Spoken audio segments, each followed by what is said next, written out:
Welcome to the Black Liturgy, where forgotten truths are resurrected and history is stripped of its lies. You were never meant to hear this story, and when I finish, part of you will wish you hadn't. There are places in this world that don't just hide secrets. They digest them.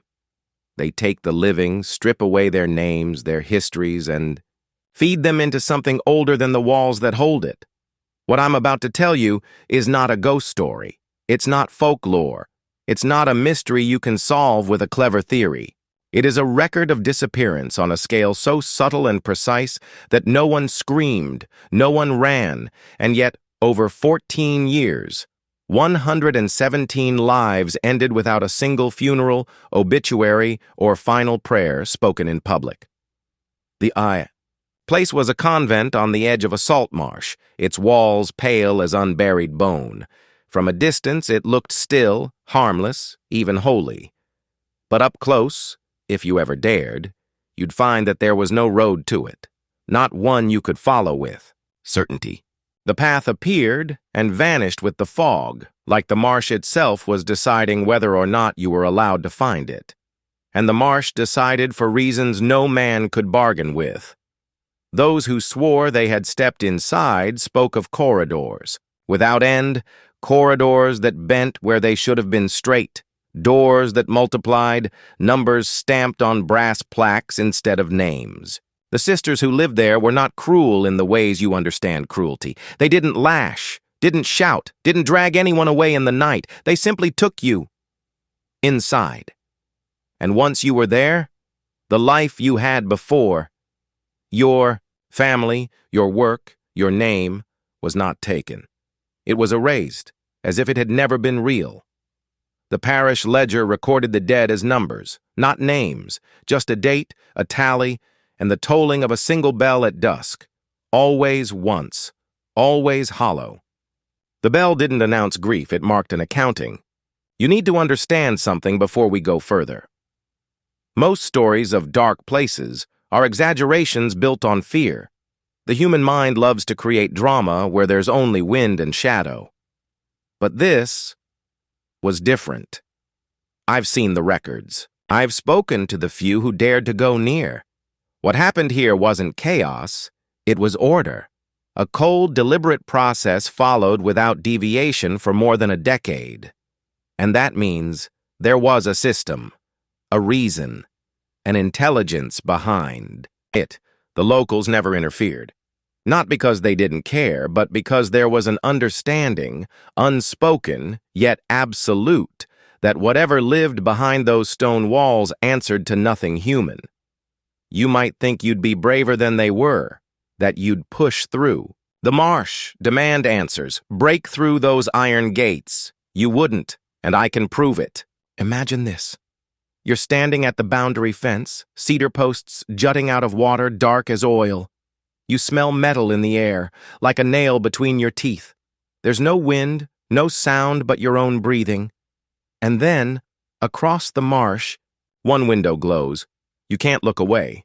The light is steady, not the wavering of a candle or lamp, but fixed, constant, as though it isn't fire at all, as though it's looking back at you. How long would you stand there? 10 seconds? 20? Until you feel that low vibration under your ribs, not from the ground, but from inside your own chest? Until you realize it's not your heartbeat, it's something matching your heartbeat? That's when you'd leave, and you'd tell yourself. It was nothing. That's how it worked. That's how 117 people could vanish without panic, without revolt, without even the dignity of a public goodbye. They didn't just disappear from life, they were removed from memory. The way a name fades from your mind seconds after you're introduced to someone you'll never see again. The way you forget a dream within minutes of waking. It's why the priest who kept the parish records confessed in a private letter that he couldn't remember the faces of the dead, even though he'd officiated them into the ledger himself. That's the kind of power we're dealing with here, not to kill a body, but to unmake a person, to take a life, erase every connection to it, and leave only the faint suggestion that they'd been there at all. The order of sisters that occupied the convent weren't from any recognized list of Catholic or Protestant institutions. Their habits carried no crest. Their coins were so old even the grocer handling them remarked they looked struck in another century. They didn't recruit openly. Families sent their daughters, and at first letters came back. The handwriting was warm, steady, almost idyllic. Descriptions of gardening, of copying scripture, of long vigils at dawn. But the letters grew sparse. Short, handwriting changed. The ink thinned. The final letter from any girl was always the same, just a date and the words, "I am well in his grace." After that, nothing. And if the family came to the gates, they were told, calmly, without malice, that their child was in prayer and could not be disturbed. Week after week, month after month, the answer never changed. Do you see the design yet? This wasn't madness. It wasn't cruelty born of impulse. It was control. Complete, structured, and absolute. No one fought, no one left, and no one, not even the church officials sent to investigate, came back whole. When the first investigator from the diocese entered, he found the gates unlatched. The courtyard was empty, doors locked from within. The air inside was cold enough to frost his breath. He found coffins, plain, numbered, lined against the wall like inventory. In the chapel, linen-draped pews sat empty, prepared for funerals that never came. He felt eyes on him from behind the choir screen. He didn't look. He left before. Sunrise and never returned. And I tell you this, he didn't stay away because he was afraid. He stayed away because part of him understood the truth, that whatever governed that place didn't need to harm him to keep him from returning. It just had to let him see enough to know he wasn't welcome. There is a term in certain old texts, custodia, animarum, custody of souls. It's not a metaphor. It's not about guidance or care. It's about ownership. And ownership demands inventory, numbers, records. 117 dead in 14 years. No funerals. No names. And a bell that still tolls once each dusk, marking a count no one dares to verify. You might think you can listen to the rest of this and walk away unchanged. You won't. I'm not here to tell you a story. I'm here to make you remember something you've spent your entire life trying not to know. And once you see it, you can't unsee it. Unsee it. Under the thin veil of civility that town wore like a Sunday coat, there was a tension you could taste in the air if you knew what to look for, and I had learned a long time ago how to taste fear without anyone offering it to me. The same way. A predator knows where the herd has been by the scent on the wind, so when I tell you that every glance, every hushed conversation, every sudden silence when I walked into a room meant something, I mean it was a warning written in invisible ink across the faces of the people who thought they could hide their secrets from me. But fear has a way of betraying its owners, leaking out in the tremor of a hand or the tightening of a jaw, and the deeper I went into that place, the more I realized the thing everyone feared was not an outsider. Not some stranger drifting through their streets, but something rooted so deep in their own history that speaking it aloud would have been like summoning a storm. They knew they couldn't survive, and that's why they pretended not to see the signs, not to hear the cries that came from certain windows after midnight, because in a place like that, silence is its own kind of loyalty, a currency you trade in if you want to keep breathing without someone deciding you've seen too much. But the truth doesn't care about loyalty. It doesn't care about the boundaries people draw around it to keep it contained. It moves like water through every crack, and in this case it was seeping out in strange patterns. Patterns I started to notice as I walked the back alleys, as I spoke to the ones too tired or too drunk to keep their guard up. And it always came back to the same house, the one sitting at the edge of the old mill road, leaning forward like it was listening. The shutters always half closed, as though the building itself didn't want to see what was happening in the world outside, and if you asked anyone directly about it, they'd pretend not to know what you meant, or they'd tell you it was nothing, more than a derelict shell, empty for decades. But their eyes always gave them away, because you can't lie about the kind of fear that digs in and makes a home inside you. It changes the way you look at the world. It leaves a shadow in your gaze that no amount of denial can erase. And that house had put shadows in the eyes of nearly everyone I spoke to, even the children who'd never been inside, even the elders who claimed it was gone before their time, which meant that whatever lived there wasn't bound by the usual rules of time and memory. It wasn't just a place. It was a presence, and I could feel it watching me long before I set foot across its threshold. A pressure in the air like the moment before a thunderclap, like something weighing your chest down from the inside, daring you to come closer. And I did, because that's what I've always done. Followed the feeling even when I knew it was, leading me somewhere I couldn't walk back from. And the moment I touched the iron gate, cold as if it had been sleeping in a grave, I understood why the town had spent years pretending the place didn't exist. Because the second you acknowledge it, you become part of its story. And stories like that don't end. They consume. And when I stepped inside the yard, the earth under my feet felt softer than it should, as though it had been fed with something richer than rain and roots. And the smell was wrong, not rot exactly, but the faint metallic tang that rides on the big air after blood has been spilled. Faint enough to make you doubt it, but strong enough to keep you from forgetting, and the silence there wasn't empty. It was waiting. A kind of stillness that makes you feel like the air itself has stopped breathing. And I swear the shadows moved before I did, curling against the walls as if they were alive. And then I heard it. A sound so faint I almost thought it was in my head, the steady rhythm of chains dragging across wood somewhere deep inside the house. And in that instant, the image came unbidden. The rumors, the whispers, the pieces of conversation I'd collected all snapping into place, and I knew those weren't just stories. The kind meant to scare children into obedience. No, they were fragments of something the town had buried but never destroyed, because the house had a hunger and a history, and both were still very much alive. And as I stood there with my hand on that rusted handle, I felt a strange certainty settle in my bones. The kind of certainty that comes when you realize you've crossed the point of no return. That even if you turn around now, you've already been seen, already been marked, and whatever happens next won't be a choice.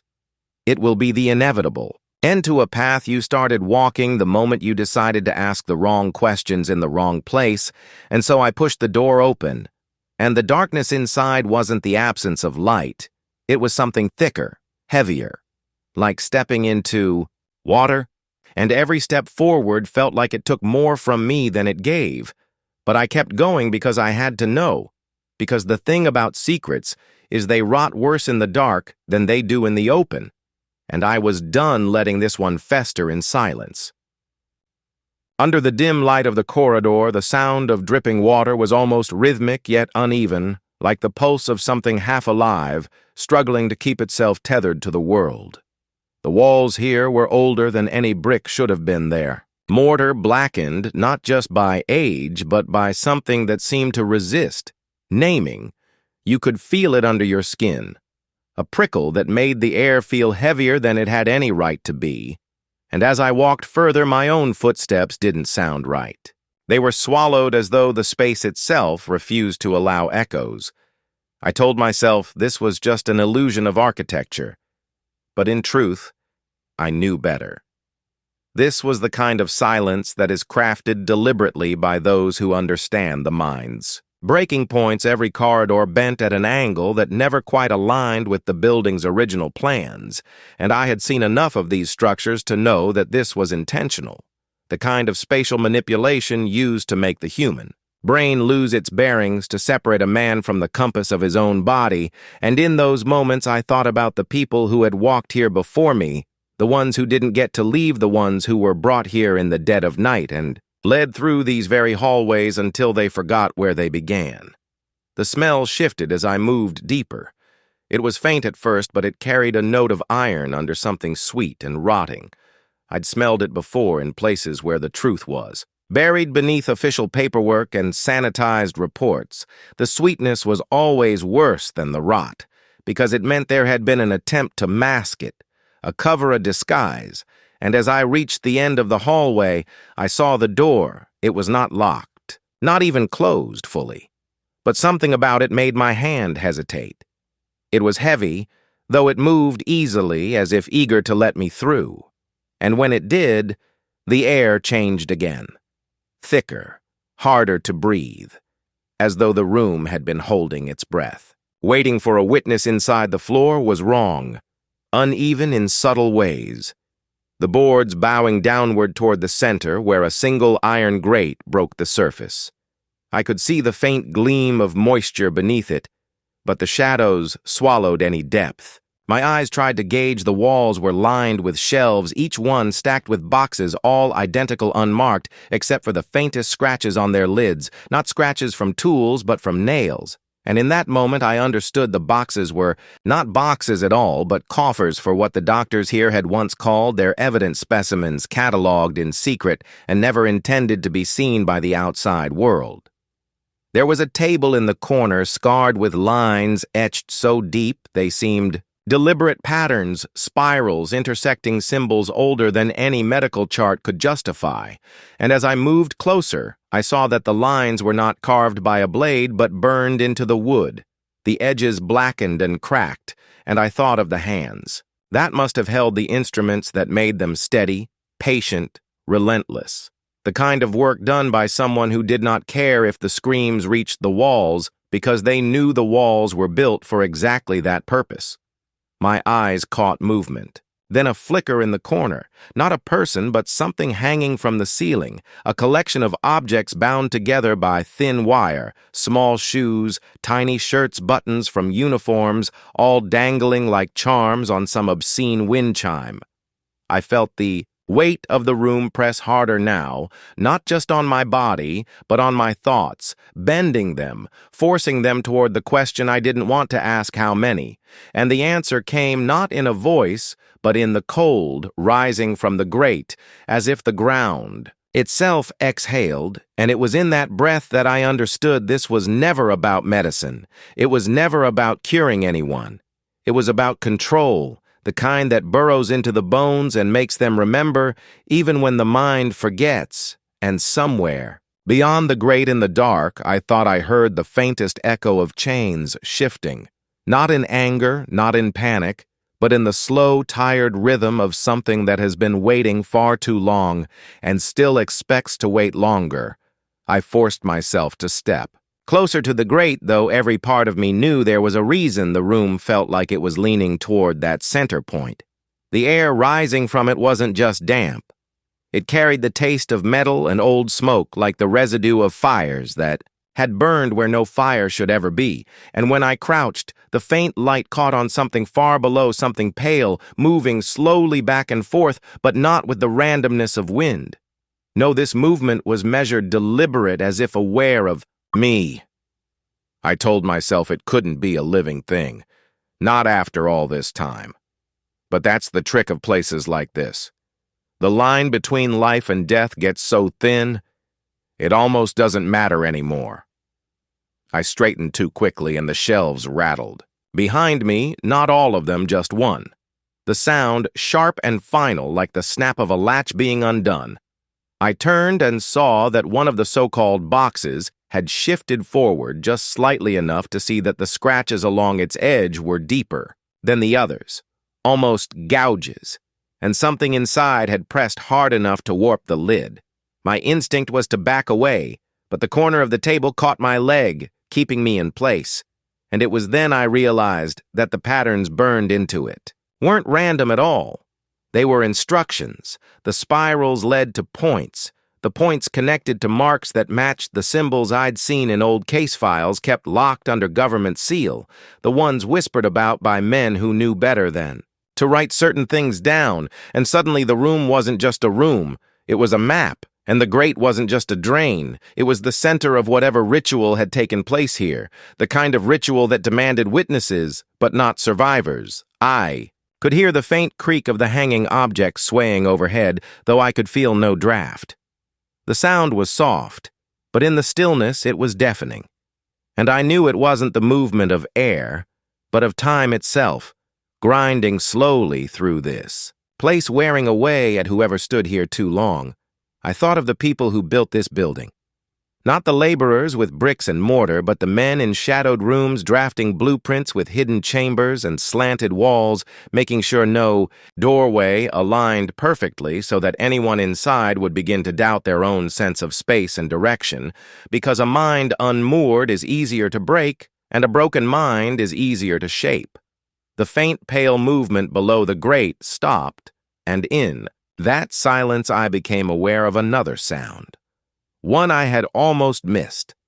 At first a slow, deliberate tapping like fingernails on stone. It was counting. I couldn't explain how I knew, but the pattern wasn't random. Each pause measured each tap precise. As though keeping track of something, I wanted to believe it was in my head, but the sound was coming from below, and each tap seemed to travel up through the floorboards into my feet, making the hair on my arms rise. I didn't dare kneel again. Didn't want to see what was counting.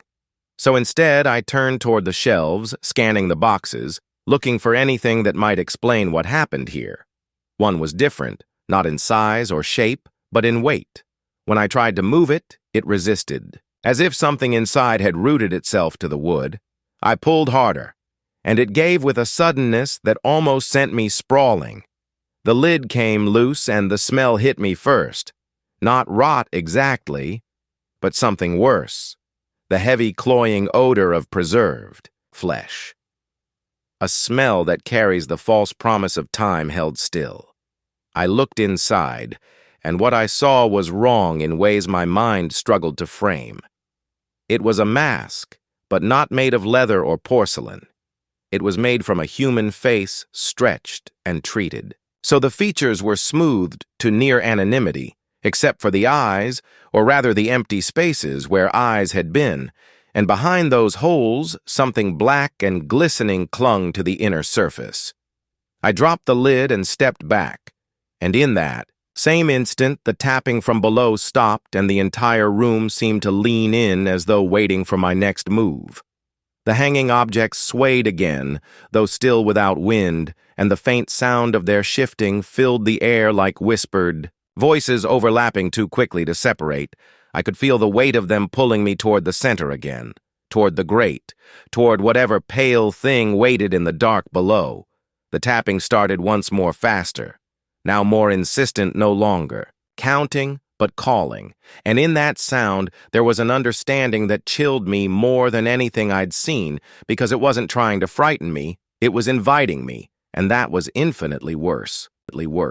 The air in that corridor had a weight to it, a density that seemed to resist every breath as though it had been breathed too many times by too many people who were never allowed to leave. And as I moved deeper, I began to notice the faint traces of scratching along the walls, not large, violent gouges, but small, repetitive marks, as if fingers had worked at the plaster over days, weeks, months, a quiet, desperate erosion of the surface itself. And I thought of the people who had made them there, fingernails breaking their skin, tearing yet still dragging across the wall in some stubborn hope that if they could just carve deep enough, they might reach something beyond the room, something that could hear them. The lighting here was wrong too, each bulb humming faintly, but giving off an uneven glow so that the shadows seemed to pool rather than fall a trick of the light, that left you unsure if the darkness was just absence or something present watching. I passed a doorway partially, open, revealing only a sliver of the room beyond, but the sliver was enough to see the cot inside its thin mattress, stained in ways time could not erase the shape of the stain, disturbingly symmetrical, as though it marked a body that had lain there, far too long unmoving. I did not go in, not yet, because there was something further down pulling at me, an almost magnetic tug that I recognized from other places, where secrets had been left to rot. And it was there at the farthest end of the hall that I found a set of stairs leading down. They were narrow, the wood worn smooth at the center of each step from countless feet, but it was the rails that caught my attention because they were not worn from hands sliding down them as in ordinary stairways. but from hands gripping tightly, resisting the pull downward, the gouges deeper at the top and fading as they went down, as if strength failed in the descent. The basement smelled of wet stone and metal, and beneath it all that faint, sickly sweetness again. Stronger now, enough to make the back of my throat tighten. The space opened wider than I expected, the ceiling low enough that I could feel its weight pressing down on me. And here the walls were lined with hooks, some empty, some holding remnants of cloth leather straps, lengths of rope stiff with age in the center of the room. A table stood its surface tilted slightly toward a drain set into the floor. The edges of the drain rimmed in something that could never be scrubbed away entirely. No matter how many years had passed, against the far wall, a series of cabinets stood tall, their paint peeling their doors chained shut with locks far newer than the room itself, which meant someone still came here, someone still cared to keep these doors from opening, and I found myself wondering if it was to keep people out or to keep something in. There was a sound, then soft and wet, like fabric being pulled slowly through water. I froze, listening, straining to catch its direction. But it seemed to come from all around, from the walls themselves, as though the stone had absorbed centuries of whispers and was now letting them seep out in fragments. I stepped closer to one of the cabinets, pressing my ear to the cold metal, and in that moment I heard it clearly. Not a whisper, not a word, but the slow, steady inhale and exhale of breath, and it was inhuman. Not because of its pitch or rhythm, but because it carried no urgency, no fear. It was the breath of something that knew. It had all the time in the world. I backed away slowly, my hand brushing against a series of carved marks low on the wall. At first, I thought they were random scratches, but the more I traced them, the more I recognized a pattern repeating in cycles, a sequence of lines and curves that matched symbols I had seen in older, darker archives. Symbols that were never meant to be spoken aloud because they did not name things, they summoned them, and suddenly the air felt tighter, the light dimmer, as if the room itself was aware of my recognition, and I knew then that whatever had been kept here, whatever had been worked on in this basement, had not been an accident of cruelty or a byproduct of flawed medicine. It had been a deliberate shaping, a crafting of something meant to endure beyond the flesh of those who suffered. And as I turned to leave, I realized the door to the stairs was now closed, not locked, but closed enough that it had not been that way when I came down. And in the silence that followed, I could hear the faint creak of wood above me, the unmistakable sound of someone moving slowly, deliberately across the floorboards, knowing exactly where I stood. The air inside that house was different, not in a poetic sense, but in a way your body felt before your mind could explain it, like the heaviness before a storm. Yet no wind moved, no clouds shifted, and no sound dared cross the threshold, except the quiet ticking of a clock that seemed far too loud for such a place.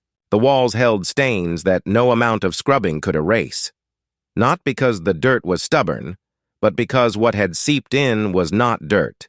It was memory, and memory has a way of clinging harder than blood. The floorboards whispered underfoot with each step, but the sound wasn't quite right. Not the creak of old wood, but the muffled groan of something resisting, as though each plank was a door barely holding back what pressed from beneath. And I told you once that evil doesn't just hide. It settles. It makes itself comfortable. It knows the human mind will try to explain it away, because the mind craves the comfort of reason. But here, there was no comfort, no logic, only the oppressive sense that someone or something was aware of you, and that awareness wasn't benign. It was measuring you, weighing you the way a butcher sizes up an animal before the blade. The air smelled faintly of metal, but not fresh blood. Rather the stale tang of something long dried yet still lingering, like it was part of the walls themselves, and every step deeper felt like walking further into the mouth of something alive. The furniture was wrong too, not mismatched but out of place, as though arranged by someone who understood the idea of a living room or a dining space, but had never actually lived. Like this was a stage set for the performance of humanity rather than humanity itself. The photographs on the mantel had faces scratched out, not burned, not torn, simply erased with precision, leaving only headless torsos frozen in cheerless poses. The fire in the grate was unlit, yet the ashes beneath were still warm faintly, as though someone had sat here moments before and left not in haste, but with the quiet confidence that they would return. The upstairs hallway stretched longer than the house should allow. Each step forward made the space ahead extend as though the geometry was refusing to obey you, and the doors on either side seemed to breathe in the dim light, like they swelled imperceptibly as you passed. And I have told you before that the most dangerous places are not the ones loud with horror, but the ones that seem to wait patiently, because patience means certainty, and certainty means you are not the one in control. The bedroom at the far end was colder than the rest, yet not from lack of heat. It was a cold that sat inside the bones like grief. The bed was perfectly made, but the pillows bore the indentation of a head still pressing into them as though the sleeper had not moved in years, and on the nightstand a single glass of water sat untouched, yet coated with dust, meaning it had been here long enough to be forgotten yet never disturbed, as if even dust understood the warning not to cross the surface. The closet door was slightly ajar, and the darkness inside was thicker than the darkness of the room itself. I stood there staring at it, and for a moment I could swear something on the other side was staring back, not peering, not hiding, but fully visible if my eyes could only adjust to what they were never meant to see. Then the smell shifted slightly sharper, the metallic tang mixing with something sweeter and heavier, something that made the back of the throat tighten, and I knew it without needing to see fresh blood, not visible but present. Somewhere too close the window was locked, yet frost clung to the inside of the glass, despite the warmth of the room, and I realized the frost was in the shape of a handprint not pressed from outside, but from within, as if something cold enough to burn had rested its palm against the glass, and I did not open it. I would not open it, because there are invitations you do not accept, and some boundaries that when crossed cannot be uncrossed. The floor in the hallway behind me groaned again, not under my feet, but further down where no one stood. The sound came closer, deliberate in pace, like it knew there was no need to rush. Each step had weight and certainty, and when it stopped, I did not turn, because turning acknowledges and acknowledgement is consent. Instead, I kept my eyes fixed on the closet, knowing that whatever was in the hall knew I was aware of it, and that awareness was enough. The clock downstairs began ticking faster without, chiming as though time itself had grown impatient, and the house seemed to exhale a long, low breath that made the curtains sway, though the windows remained sealed. And that was when I understood the truth, that this house was not haunted in the way people like to believe. It wasn't a collection of trapped souls. It was a mouth, and every soul that had stepped inside had been swallowed not out of malice but out of hunger, and hunger does not stop. It only waits. And I wondered then how many had stood where I stood, hearing what I heard, smelling what I smelled, and knowing what I knew, just before they too became part of the walls, part of the floor, part of the air that pressed against the skin like invisible hands. And as I took the first step backward, I felt the boards beneath me shift ever so slightly, like something beneath was moving to meet me. And in that moment, I realized there was no leaving, only the slow process of being absorbed. The deeper I went, the more I realized that this was never about one family or one tragedy. It was about a chain that stretched across centuries, a chain forged by hands we will never see, and minds that do not think like ours. Every word I uncovered, every fragment of a letter or half-burned diary, seemed to whisper the same message. There is something beneath the surface, and it has been there longer than we can measure. The people who spoke of it were either terrified or already broken there. Accounts were never neat, never clean. They came out in fragments as if speaking the whole truth would summon the very thing they feared, and yet I kept going. I had to. There was an attic in one of the old farmhouses on the edge of town where the dust was so thick it muted every sound I made up there, and in that silence I found a small wooden chest with a lock so rusted it broke with the slightest pressure inside, were photographs so faded they were almost ghosts themselves. But there was something wrong in them, something that made my hands tighten. The faces were there, but the eyes were not human, not fully. There was an awareness in them that was not meant for the camera, and in the background of several images was a shadowed figure, always in the same place, always watching. These were not staged. These were not meant for the public. These were records for themselves, a kind of proof that they had been there and they had done what they set out to do. But it wasn't the photographs that kept me awake. It was the pages of a notebook hidden beneath them, written in a hand so precise it almost looked carved into the paper. The writer spoke of children not by name, but by number, as if they were specimens, and they described how each one reacted when placed in the basement.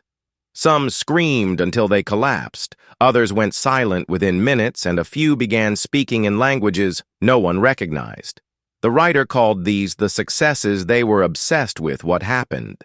In the mind, when fear was taken beyond the point of breaking, they claimed that the human mind could open under pressure like a locked door kicked from the hinges, and whatever stepped through was not always the same thing that began. There was also mention of a room that was never drawn on any plans, the Black Room. No windows, no light, no sound. And yet the writer swore that once you were inside it, you could hear voices, but they weren't coming from around you. They were coming from inside. The words they whispered were not comforting. They were instructions. And if you followed them, the voices would go quiet, and you would never need to leave that room again. I don't know how much of it was madness and how much was truth. But every time I closed that notebook, I swore I could still feel the weight of those instructions pressing against my thoughts as if they wanted to be remembered. There was a name written once and then scratched out so violently the paper tore, but I could still make out the first letter. It was an S. I thought about that too much. Maybe it was the family. Maybe it was something older. Maybe it didn't matter. I kept finding the same mark carved into wood, into stone, even scratched into the metal, of a lock, 3 intersecting lines forming a shape that didn't match any symbol. I knew it looked almost like it wanted to be something recognizable but stopped just short, like a signature from someone who never wanted to be identified, and in the margins of the notebook that mark was drawn over and over until the page was almost black with it. There were stories whispered in town about people who went looking for the old basements and never came back, about lights flickering in abandoned homes, about hearing footsteps in the dirt behind you when there should be no one there. Most people laughed it off, but I noticed that the ones who laughed the loudest never went near those places. They knew something they wouldn't admit, and that silence spoke louder than any confession I could get. There was a single moment that made me realize I might have already gone too far. I had been in the basement of one of the houses searching for any trace of the original structure when I felt the air shift. It wasn't a breeze, it was heavier than that, like the air itself had been displaced by something moving past me. I turned, but there was nothing there. And yet the light from my lantern seemed dimmer, not because it was fading, but because something was between it and me. I didn't move, I didn't breathe, and after a few seconds the heaviness lifted, but in the corner of the room the dirt looked freshly disturbed, as if something had been buried or dug up. I didn't check. I couldn't not. Then instead I left, and for the first time I locked the door behind me, not to keep anyone out, but to keep whatever was in there from coming out. I've been told that curiosity is a blade. It can carve away ignorance, or it can cut you open, and I think I finally understood what that meant. The more I learned, the more the edges of that blade turned inward. There is a reason some knowledge stays hidden. It's not to protect the world from the truth. It's to protect the truth from the world. Because once it's out there, once people see it, they can't go back, and neither can you. I kept following the trail. because I had already crossed that line. There were still names in the notebook. Initials, mostly dates that didn't match any public record, and locations that were marked but not labeled.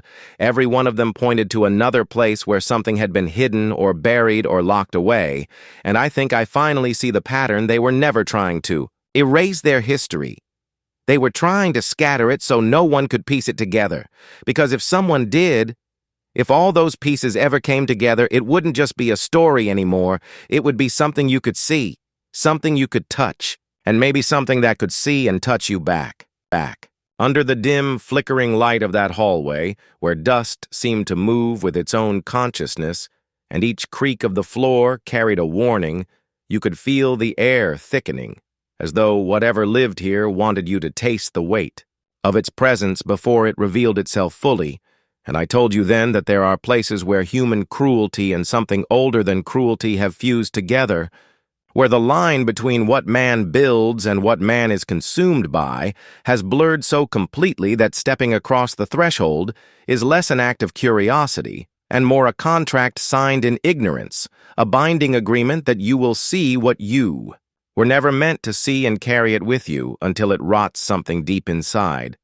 And that was precisely why this house and the people who once lived here, or pretended to live here, were more than a chapter in some forgotten horror. They were a warning, but not the kind that screams at you to stay away. No. The warning here is quieter, subtler, almost seductive. The kind that makes you believe you can endure it. You can walk into its heart and walk out the same person, when the truth is that no one ever walks out the same. Some don't walk out at all. And even those who do find that their shadow doesn't move in the same rhythm as their body anymore, like some part of them stayed behind, watching from the corner of the room long after their feet carried them away. Because the Sullivans, as they were known in the records that survived, were masters of this subtle destruction.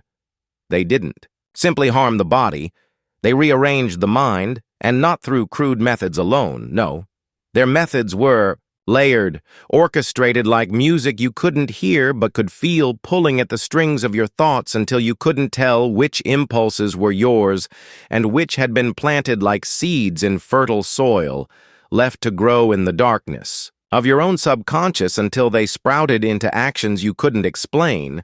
And the place we stood in now was not merely where they lived, it was where they perfected that art, where every wall was not just wood and plaster, but a repository for the echoes of the things that had been done here, echoes that could slip into your dreams, rearrange the way your eyes interpreted the world. And even as I spoke, I could feel your hesitation tightening, that flicker in your gaze as you began to wonder whether standing here was wise. But wisdom has always been a fragile thing in the face of the unknown, hasn't it? And the unknown is precisely where the Sullivans thrived, which is why this house is still standing when so many others have been torn down, because there are forces that do not allow their instruments to be destroyed, and whether those forces were human, inhuman, or some unholy collaboration, the result was the same. This place breathed, and it listened, and it remembered, and if you listened back, you might hear the faint scraping sound beneath the floorboards, not like the scurry of rats, but slower, deliberate, as if something down there was tracing patterns into the wood with nails or bone. The kind of patterns that once drawn into, you are impossible to remove. And that's when I told you the thing I had been holding back, the part I thought might send you running before you were ready to hear the rest, that the basement here, the one that appears on no blueprint, the one even the demolition crews refused to acknowledge, was not empty when the last door was sealed, that whatever lived in the darkness then, be it human or otherwise, had never left. And the sound you hear now is not an echo of the past, but a greeting from the present. A reminder that the Sullivans' legacy was never just in the children they kept chained or the rituals they performed, but in the thing they fed, the thing that still waits, patient and unsleeping, for someone foolish enough to descend those hidden stairs. Because the truth is, places like this don't trap you with locks and chains. They trap you with your own mind. They draw you in with that insatiable human itch to know, to see for yourself, to prove the stories wrong. But here, the stories are always smaller than the truth. And the truth is that once you cross that threshold into the basement, time will not follow you in the same way. And you may hear voices speaking in languages you've never learned, but somehow understand. Voices that tell you things about yourself, that no one should know, things that feel like memories but can't possibly be yours. And you'll come to realize that this house doesn't want you to leave because it doesn't need you to. It only needs a part of you. And it will decide which part that is. And by the time you notice it's missing, you'll be standing outside, convinced nothing happened, until you catch your reflection and see that the eyes staring back are not entirely your own. And this is the moment right now where you must decide whether you want to keep walking deeper or turn back while your steps are still your own. Because once we open that basement door, there is no turning back. Not in body, not in mind. Not in anything that matters. Under the cold watch of the moon, the house seemed to breathe with a rhythm that wasn't its own, a pulse hidden deep in the walls, as if every stone remembered what had happened within it and resented the intrusion of the living. You could feel it in the floorboards beneath your feet, that faint vibration like something shifting below, something that knew your presence and was deciding whether to acknowledge you or not. The air was heavy, thick with a scent that was not quite rot, and not quite earth, but something between. Something old enough that it had seeped into the wood itself, the kind of smell that clings to your hair, your clothes, your skin long after you've left.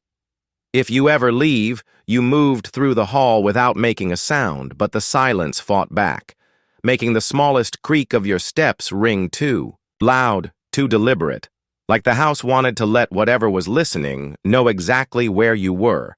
Each door you passed was shut tight, but you could sense a presence behind some of them. Not movement exactly, but a pressure, as though someone were standing just inside, their hand hovering over the knob on their side, waiting for you to pass.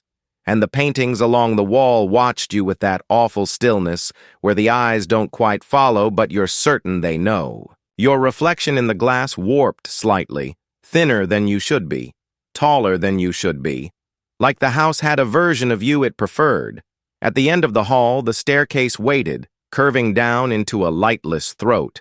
And though you could not hear anything from below, there was the undeniable pull of something drawing you down, an unspoken suggestion that to refuse would be an insult, the kind of insult that the house would punish, so you descended, one hand trailing the rail, feeling the dust crumble beneath your fingers, and halfway down, you felt the wood tremble, not from your weight, but from something moving deep in the beams, something alive, something patient.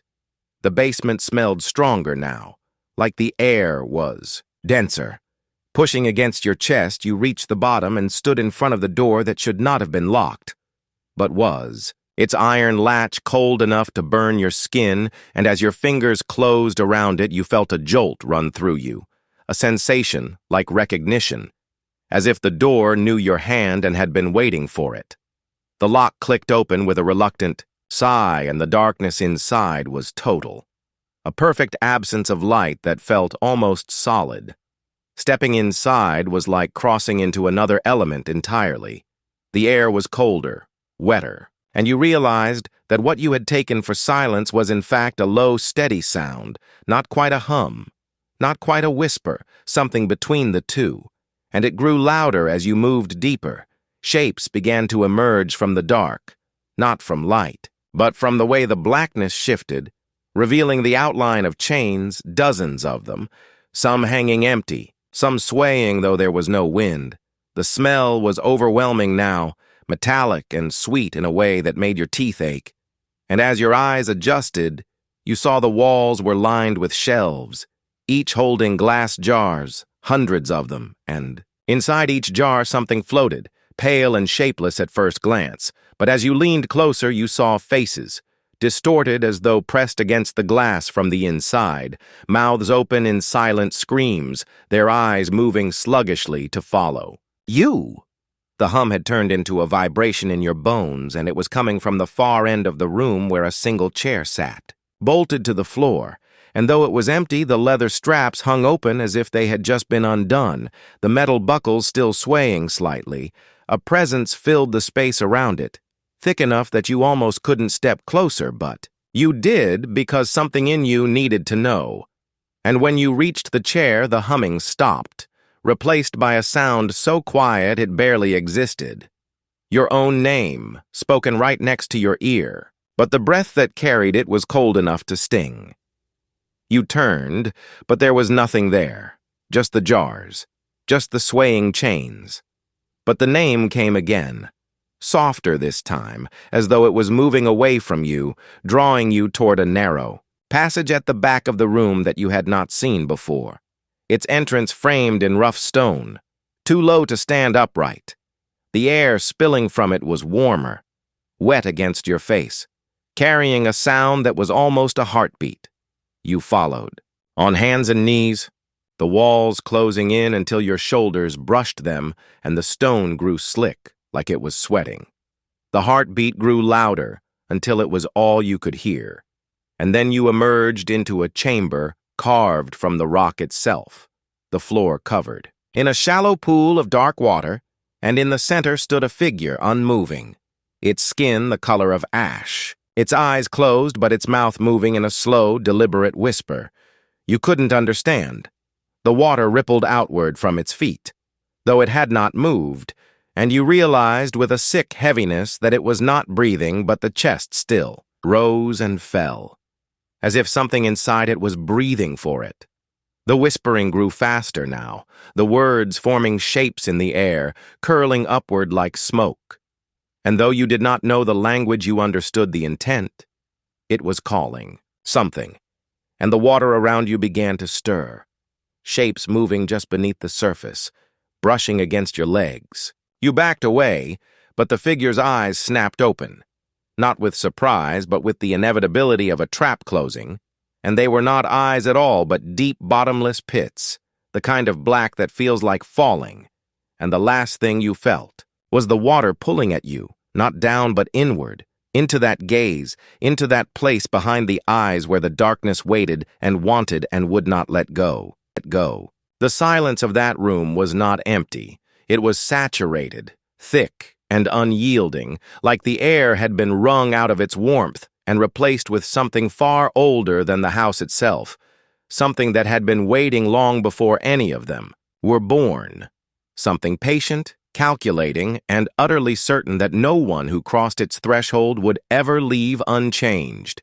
And as they stood there, each one of them trying to breathe normally but failing because the act of breathing suddenly felt like a trespass, the shadows along the walls seemed to deepen, not because the light dimmed, but because the darkness was pushing itself forward, forcing its presence into the edges of their sight, testing them, weighing them, as though deciding which of them would break first. And in that tension came the faintest sound, a dragging, almost imperceptible movement from somewhere beyond. The far corner, a sound that didn't echo so much as vibrate in the bones, and with it came a smell, acrid and metallic, like rust mixed with something far more intimate, something alive. And that was when they realized that the far corner was not, in fact, a corner at all, but a gap, narrow enough to hide itself in the geometry of the room, yet wide enough to allow something to pass through. And from that gap, the air felt colder, sharper, as though each breath sliced at the inside of their lungs. And though no one spoke, they all felt the same pull, that urge to look deeper, to see what was there, even though every part of instinct screamed that seeing was the last thing they should do. And then the floor creaked, not under their feet, but from within the walls. A sound like weight shifting where no space should exist, and the oldest among them, who until now had said nothing, murmured, barely audible, that they were standing on the wrong side of history, that this house had been built not for shelter but for containment, that the foundation wasn't laid upon the earth but upon the promise that something would remain sealed away. And with each word the cold grew sharper until it wasn't just air but sensation, threading itself into their skin, burrowing like splinters under the fingernails. And then, as though in answer, the dragging sound came again, closer. This Time, but it wasn't just dragging. It had rhythm, a deliberate cadence, like something that had learned to imitate the pace of human footsteps without ever truly mastering it. And when it stopped, the silence that followed was worse than the sound itself, because in that pause, they could hear the soft, slow inhale of something that wasn't wind, wasn't pipes, wasn't any of the excuses they might cling to. And when the oldest turned toward the gap, they did so with the kind of resignation that only comes from knowing there's no escape left to pretend to, and in that movement something shifted in the darkness within, as though it had been waiting for acknowledgement, and in that instant they all understood, without needing to speak, that it had been aware of them long before they stepped into that room, that it knew their names, their thoughts, the private shames they carried, and that this meeting had never been an accident. And as they stood frozen, each of them feeling the weight of its attention, the boards beneath their feet groaned, not in protest but in welcome, bending almost imperceptibly, like the house itself was leaning toward them, ready to swallow them whole, and somewhere deep within the walls came a sound like a wet breath, followed by the faint click of something sharp sliding over something softer, and it was then that the light flickered, not from the bulb, but from something passing between them and the source, a shape they couldn't fully register except for the sense that it was wrong in proportion, wrong in the way its joints moved, wrong in the stillness that followed, because even when it was motionless, every nerve in their bodies screamed that it was still advancing, and the smell grew thicker now, heavier, carrying with it a sweetness that made the metallic edge even more revolting. And one of them, unable to bear the pressure in their chest, stepped back toward the door only to find it wasn't where it had been, that the wall behind them had shifted, closing them in, and when they turned, the others were already pressed closer to the gap, not because they wanted to be, but because something unseen was hurting them forward, and in that press of fear came a strange calm. The realization that the gap was not just a passage, but an invitation, and invitations once given had to be answered, and before any of them could speak, the darkness within the gap stretched outward, not like smoke or shadow, but like a living thing, wrapping itself around ankles, wrists, sliding under collars, and with that contact came visions. Not flashes, but full, unbroken scenes, memories that were not their own, of faces they didn't recognize staring up from shallow graves, of hands clawing against brick from the inside, of children singing in languages no one had spoken in centuries, and each vision came with the same unshakable truth, that whatever this thing was, it had never been trapped here alone, that it had always had company, and that those who entered had simply become part of it, feeding it, expanding it, and as the weight of that realization crushed into them, they could feel the walls flex again, not as wood, but as muscle, contracting to draw them nearer, and that was when the oldest among them spoke again, louder this time, saying that the worst mistake a man can make is thinking he's discovered the secret, when in reality the secret has discovered him. And in that moment, the gap widened just enough for them to see the glint of something deep inside, not eyes, not teeth, but a wet, shifting shimmer that suggested both, and then, without a sound, the darkness surged. The air felt heavier as the sun dipped below the horizon, not just because of the humidity that clung to your skin like damp cloth, but because of the knowledge pressing against your thoughts like an uninvited guest refusing to leave. And as you walked through the crumbling archway into the courtyard, you could hear it. The sound that wasn't quite a whisper, yet wasn't silence either. That strange in-between where you're not sure if you're hearing something from the outside, or if your own mind is replaying fragments it shouldn't even know. The kind of sound that makes the back of your neck prickle and your pulse slow. Not speed up, because the body somehow knows panic will only make you easier to find. The bricks here were darker, not because of age alone, but because something had seeped into them over the decades, an invisible residue that no fire could burn away and no rain could wash clean, and you remembered what they told you before you came, that the people who built this place had a vision, a cruel vision wrapped in the language of salvation, that they had crafted corridors not to guide, but to confuse, rooms not to shelter, but to hold, and rules not to protect, but to break the spirit slowly, until the person inside was no longer a person, but a husk that obeyed without question.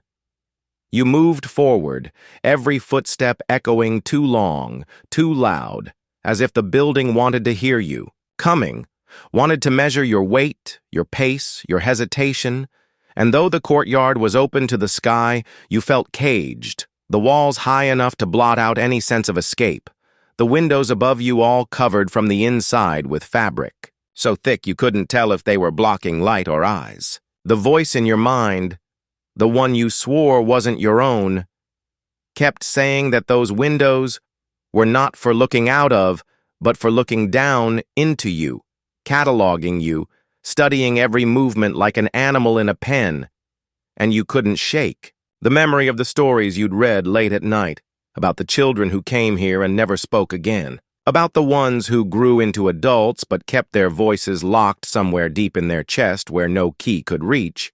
The stories claimed they were taught that sound itself was dangerous, that to speak was to be heard and to be heard was to be chosen, and being chosen here was not an honor but a sentence. You kept walking until you reached the far wall where a door stood slightly ajar, not creaking like in films but standing still as if it had been left like that on purpose, inviting, waiting, and though you told yourself you wouldn't go in, your hand found the edge of it almost on its own, fingertips brushing over wood so cold it felt wet, and when you pushed, the room inside wasn't dark as you expected, but lit by a single light swaying ever so slightly from a cord above. The shadows it cast weren't right. They bent away from the walls instead of toward them, as though something unseen stood between the light and the stone. You stepped in and the air shifted, heavier here, charged like before a storm, but with no wind, no rain, no sky, only the weight of what had been done here long before you arrived. There were markings on the walls, shallow carvings like someone had tried to write, but the letters broke apart midway, as if they were trying to say something forbidden and were silenced before they could finish. And you thought about the rumor that the walls here were not just stone but layered with something organic, that the builders had mixed more than lime and water into the plaster, that they had used what they had from those who never left. The thought made your throat tighten, but you didn't turn back, because part of you had to know if it was true. You moved further inside, the sound behind you gone now, replaced by a soft vibration under your feet, as if the building itself had a pulse, faint but steady. And in that moment you understood that the people who had been here before were not entirely gone.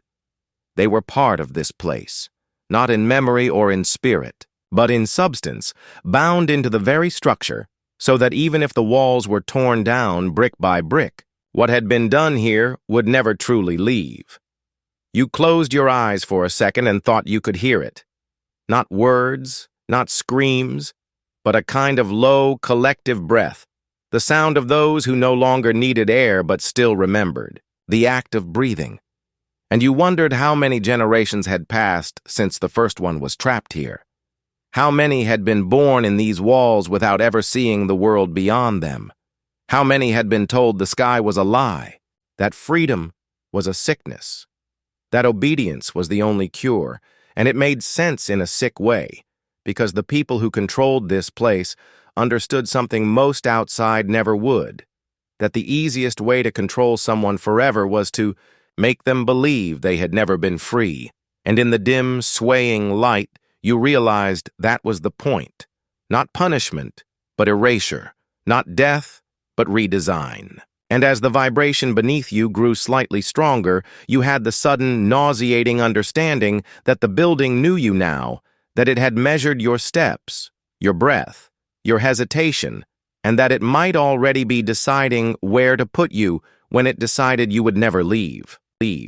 The townspeople would later swear they had felt it long before the first screams echoed through the streets, that there was an unnatural stillness in the air that night, the kind that pressed against your skin and made your ears strain for sounds, that simply weren't there, as though the world itself was holding its breath, watching, waiting, knowing something unspeakable was coming. And yet when it happened, there was no sense of shock, only the sick confirmation of a fear they had carried in their bones for generations, the kind passed down in hushed warnings from parents to children, the kind that wraps itself around a family name until it becomes less a lineage and more a curse. And at the center of it was the house, the one they pretended not to see even, as they crossed the street to avoid its shadow, the one whose windows seemed to drink in the light instead of reflecting it, where the silence was so heavy it felt like a living thing pressing against the walls, listening for the sound of footsteps that never came from outside but always from within. A place where history didn't just linger but hunted. And in that house the night split open, not with the thunder of a storm but with the thin, ragged wail of a child. A sound so sharp it could strip the marrow from your bones, and those who heard it found themselves frozen in place, not because they wanted to stay, but because something in that cry told them that to move toward it was to invite ruin. And yet a few did, compelled not by courage but by something darker, some tether wound tight around their souls that pulled them closer, even as every instinct screamed to run. And when they stepped onto the warped porch boards, it was as though the air thickened, each breath tasting of damp earth and copper, and the door was open. Not wide, not in welcome, but just enough for a sliver of darkness to spill out like smoke. And inside the smell was wrong. Not the rot of neglect, but something more precise, like the careful preservation of things that should never be preserved. And in the center of the parlor was the sound. Not a baby's cry after all, but something older wearing the voice of one, its pitch just a fraction off, the way a mirror's reflection might smile a heartbeat too late. And in the corner, half hidden in the gloom, was the shape of the crib, its wood blackened not with paint, but with something that had seeped into it over decades, maybe centuries. And the figure leaning over it was still until the moment they looked up. And that was when the watchers outside understood why the doctors who once tended to this family spoke of them only in whispers, why they sealed records and buried names, why even the bravest among them would not write down what they had seen. Because the eyes that met theirs from inside that room were not those of any living thing, and the mouth that moved in slow, deliberate shapes was not speaking to them, but to something standing just behind them in the doorway, something they couldn't see but could feel curling cold fingers around their spines, pulling them forward, and though they would later insist they had not taken a single step, the floorboards beneath their feet groaned in a pattern that matched their heartbeat exactly, pulling them deeper into the house, deeper into a history they would never escape, because some places are not haunted by what happened there, but by what still lives there, waiting, feeding. And in that moment they became part of it, their names swallowed into the same silence that had claimed every soul before them, the kind of silence you cannot break, only join.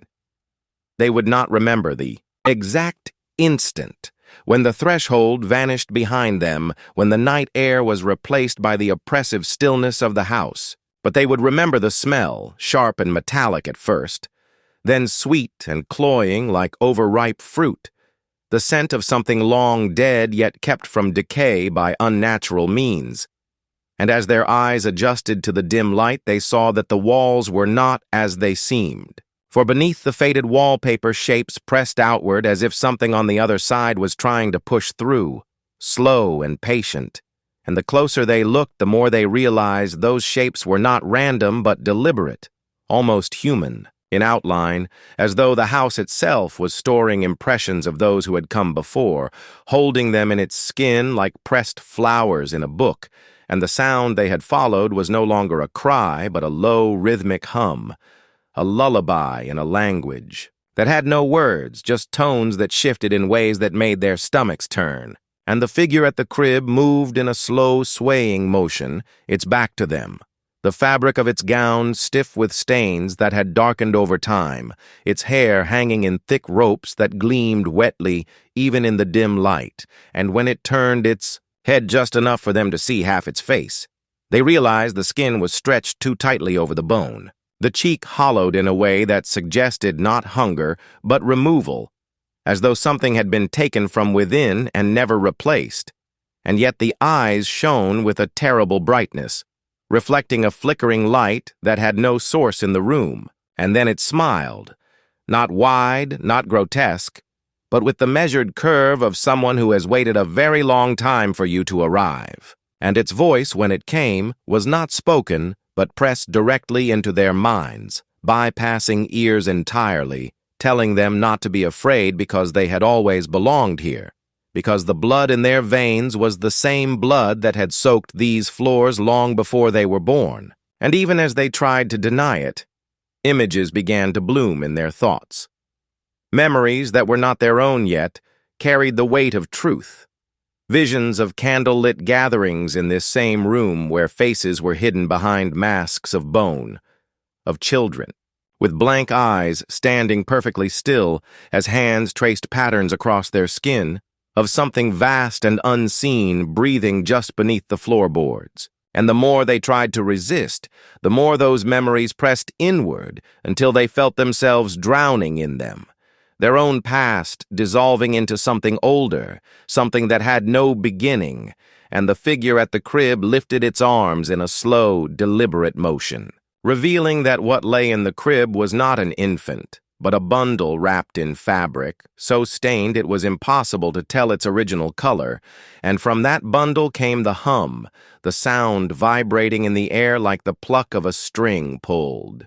Taught and without meaning to, they stepped closer, their feet finding the same grooves worn into the floor by countless others who had taken this walk before. And as they leaned over the crib, the bundle shifted, the fabric parting just enough to reveal a single milky eye staring up at them, unblinking, unhuman. And then everything in the house seemed to exhale at once, the walls flexing inward, the shapes beneath the wallpaper pressing closer, and the floor beneath their feet felt suddenly soft, like wet clay, and they realized with a cold clarity that the house was not built on the ground at all, but on something living, something that was slowly rising to meet them, and the figure's smile widened just enough to reveal teeth that were too small, too many, arranged in patterns that did not belong in any mouth, and it whispered, though the lips barely moved, that they would not leave, that no one left, not truly, and as the air grew heavier and the hum deepened into a sound too low to be heard but felt through the bones, they understood that they were already being written into the walls, pressed into the memory of the house, and that even if their bodies somehow stumbled out into the night, their shadows would remain here, watching from the windows, waiting for the next set of footsteps to cross the threshold. Under the veil of polite society and its neatly pressed smiles lay the unspoken reality that power, once tasted, is never relinquished willingly. And in the shadows of the estate, the air carried the density of generations of whispered bargains and buried sins. For these walls were more than mere wood and stone. They were a fortress for secrets so potent they warped the very lives of those who carried them, and the patriarch, with his measured steps and calculating gaze, was not simply a man of means, but a custodian of an inheritance that could never be recorded in any ledger, for what he held was not wealth alone, but knowledge. Dangerous, corrosive knowledge that had passed down through his bloodline like a sickness that masqueraded as a blessing, and every heir before him had been told the same thing on the night they came of age. What you know can elevate you above kings, but it will also consume you if you falter. And so they learned early that truth in its purest form was never meant for public consumption. It was meant to be controlled, rationed, and twisted to one's advantage. And that is why the estate's archives, those vast, unlit chambers beneath the earth, were sealed not just with locks and chains, but with oaths taken in blood. For within them were the records of transactions that would make the most seasoned conspirator tremble, letters between men whose names were now carved into monuments, agreements signed in the language of influence and sealed with the currency of human lives. And every so often, when the new generation grew too comfortable, too careless, the patriarch would take them down there, lantern in hand, the flame casting a trembling light on rows of iron-bound chests, and he would open just one, carefully chosen, to show them something that would haunt their dreams for years, perhaps the record of a land purchase that led to the disappearance of an entire village, or the correspondence of a judge who had condemned the innocent to protect the guilty in exchange for a favor that would echo for decades. And it was in those moments the heirs understood why the family had survived every war, every shift in government, every economic collapse, because survival was never a matter of chance. It was the art of positioning oneself so that no matter how the pieces moved, the board always favored you. But such positioning required sacrifices, and the family had long since accepted that some sacrifices were better left unnamed, for to speak them aloud would invite the kind of reckoning that no wealth or cunning could escape.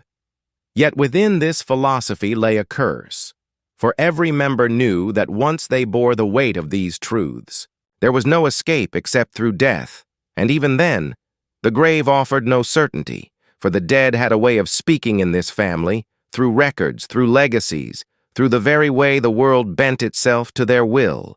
And so each heir became both prisoner and warden, bound to the preservation of the machine that had been built long before they were born, a machine that fed not on money but on control. And this control was not exercised in the open, but in the quiet nudges that shifted history, in the subtle word placed at the right ear, in the removal of a single figure from the board so discreetly that the rest of the players never realized.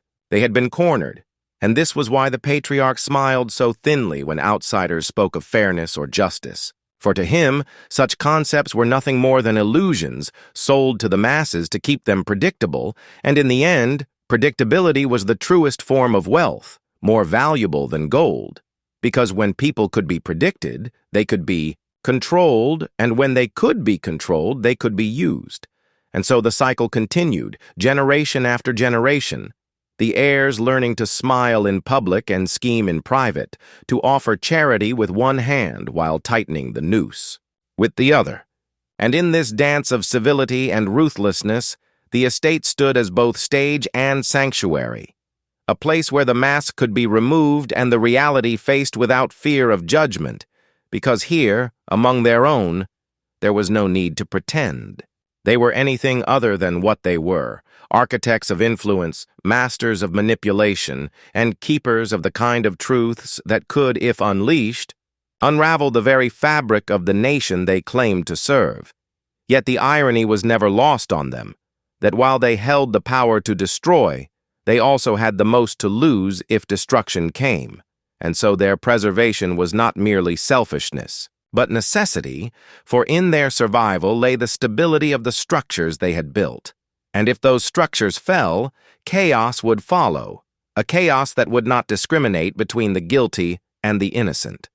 And perhaps that was the final, bitter truth they carried, that in a world where morality was a weapon wielded by the naive, the only real virtue was endurance, and endurance was purchased through the quiet, relentless suppression of anything that might threaten the order they had crafted from the bones of the forgotten. Under the choking weight of a night that seemed to carry centuries in its silence, I moved through the narrow corridor lit only by the dim pulse of a lantern swinging from my hand, its flame fighting against drafts that whispered along the stone. Walls the air stale and damp, as if it had not been stirred by breath for generations. Each step seemed to carry me deeper into a place that was not meant for the living, the boards underfoot groaning as though resenting my presence.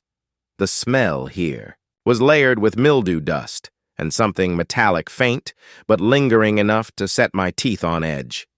Ahead, the walls began to close in narrowing, until my shoulders nearly brushed the cold stone. I could feel a draft moving against my skin, though there was no visible opening. It was the kind of draft that carried whispers if one stood still long enough, and I could almost swear I heard a voice low and fractured, as if carried from far away or from deep within the walls themselves. I pressed, Forward resisting the instinct to turn back, every inch of this place seemed constructed not just to hide something, but to erase the memory of its existence, as if its builders knew that concealment was not enough, that forgetting had to be engineered. Into its very design, the lantern light caught on something ahead, and for a moment I thought it was glass, but as I drew closer, I saw it was a set of eyes wide, unblinking, pale as candle wax. But they did not move when I moved. They did not blink, or follow me. They were painted set into the cracked plaster of an archway, and beneath them faint letters carved so shallow they were almost invisible. Their meaning obscured by time, but still legible enough to make my stomach tighten. It was not a name, not a warning, but a date. A date so far removed from anything I could connect to the outside world that it felt like a wound in the wall. I reached to trace it with my fingers, and the moment my skin made contact, the stone beneath it gave. Way slightly with a hollow sound, I stepped back and the wall shifted slowly as though resisting after centuries of stillness, until it revealed a narrow stair spiraling down into absolute darkness. The air that poured up from it was cold, so cold. It made my joints ache, and there was no smell, no dust, as though nothing living had ever dared descend. My hand tightened on the lantern, and I began to move downward, each step creaking underfoot, though the material was stone, as if the weight carried was not only my own. With every turn, the walls pressed tighter and the air became thinner, my breath sounding loud enough to betray me to whatever might dwell in the dark. When I reached the bottom, the lantern illuminated a space that was both small and endless, its edges melting into shadow. The ground was uneven, scattered with old chains and manacles, their metal blackened with age, but still intact as though awaiting use. The walls here were covered with markings, not carved, but burned into the stone spirals, lines intersecting in patterns that defied logic, shapes that seemed to shift if I stared too long. And there in the center of the room stood a single chair, bolted to the floor, its wood worn smooth as if by countless occupants, but there was no dust upon it, as if it had been used only moments ago. I felt the hairs along my neck rise, a presence settling into the room, not with footsteps, but with awareness, as though something had noticed me. The lantern flame flickered, violently, nearly going out. And in that moment the shadows surged forward, not toward me, but around me, forming shapes that were not entirely human. The air filled with a sound, not quite a voice, but layered like many whispers overlapping in a language I did not know yet. Understood in the marrow of my bones, a promise and a threat bound together. They spoke of things buried beneath this place, things that could not be unearthed without consequence. And yet the words implied that I was already deep too far entangled to retreat.